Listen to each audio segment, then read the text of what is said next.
আজকের এই মিনি ব্লগটায় তোমাদের শেয়ার করব পিসারা আমাদের ফ্ল্যাটে আসার মুহূর্ত। কাকু এখান থেকে ডেলিভারির পর চলে গেছে আর পিসারা ঢুকছে। হ্যালো ফ্রেন্ডস, আমরা এখন এসেছি ক্লাব হাউসে আমাদের ফ্ল্যাটের। তো বেবিকে রেখে বাবার কাছে আমরা 4 জনে মিলে ঘুরতে এসেছি। তো যাই হোক, 4 জনকে একই ফ্রেমে নিলাম।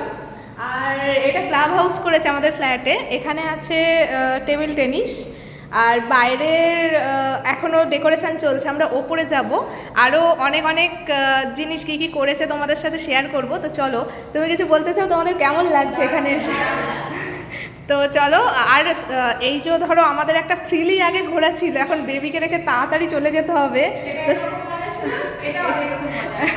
তো চলো এবার আরও উপরে যাওয়া যাক, তারপর তোমাদের সাথে শেয়ার। আমরা সবাই আলাদা আলাদা জায়গায় থাকতে পারি, কিন্তু আমাদের ফ্যামিলির মধ্যে বন্ডিং খুব স্ট্রং। ডেলিভারির সময় কাকু এসেছে যখন আমাদের পাশে কেউ ছিল না, তারপরই পিসা এসেছে। পিসাদের টিকিট কাটার ছিল আগেই, আমার ডেট যেহেতু আগিয়ে গেছিলো এমার্জেন্সি, সেই জন্য ওরা একটু লেট এসেছে। আমার মায়েরাও আসবে, আমার শাশুড়ি মা তো প্রেগনেন্সি থেকেই আমার সাথে আছেন। তো যাই হোক, আমরা এসেছি আজকে আমাদের ফ্ল্যাটের ক্লাব হাউসে।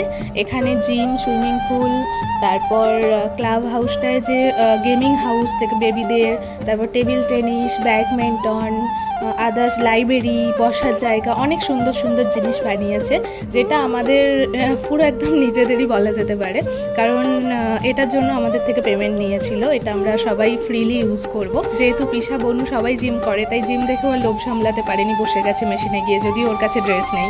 তো যাই হোক, আমরা খুবই এনজয়মেন্ট করছি। আর এই প্রথমবার আমি বেবিকে ছেড়ে বেরিয়েছি, মানে বেবিকে বাড়িতে রেখে, বাড়িতে বলতে মানে ওপরের ফ্লোরে রেখে আমি নিচে এসেছি, কারণ আমাদের ফ্ল্যাটের নিচেই এটা, বাউন্ডারির মধ্যেই। রাজীব আর আমার শাশুড়ি মা মিলে ডোডোকে সামলাচ্ছেন।